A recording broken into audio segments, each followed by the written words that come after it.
après les bâtisseurs d'égalité qui ont dénoncé certaines pratiques antidémocratiques de M. Blanchet, maire de Sevran.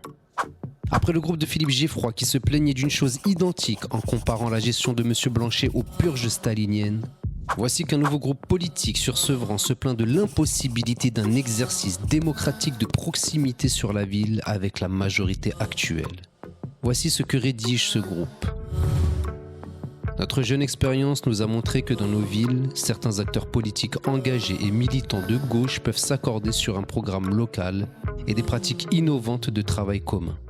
Aussi, pour les élections départementales de juin prochain, les Insoumis sevranais ont tenté d'engager un travail d'élaboration démocratique de proximité pour constituer la liste de candidats comme nous l'avions fait pour les élections municipales. Cela n'a pas été possible. C'est pourquoi la France Insoumise sevranaise ne donne pas de consigne de vote pour les élections départementales du 20 et 27 juin 2021. Aujourd'hui, la France Insoumise est devenue une force importante dans la vie politique et la société. Nous portons des idées et des actions qui veulent rompre avec ce qui a amené la gauche au bord du gouffre et construire réellement les conditions d'un avenir en commun. Cet effort de rénovation doit se poursuivre.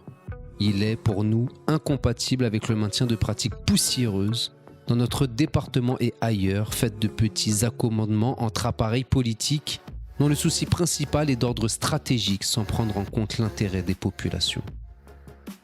Ce groupe, comme vous l'avez constaté, est celui de la France Insoumise représentée sur Sevran par Madame Bacrusso, 3e adjointe au maire à la politique de la santé, Monsieur Oumitildiz, élu à la politique de la jeunesse, et Monsieur Seprani, élu au développement de l'économie sociale et solidaire. Nous voyons par ce tract courageux que la trahison répétitive de certains peut être un épouvantail à la motivation électorale lors des échéances locales. Après cela, M. Blanchet va oser demander qu'on vote pour lui lors des élections départementales. Chacun fera son choix en son âme et conscience.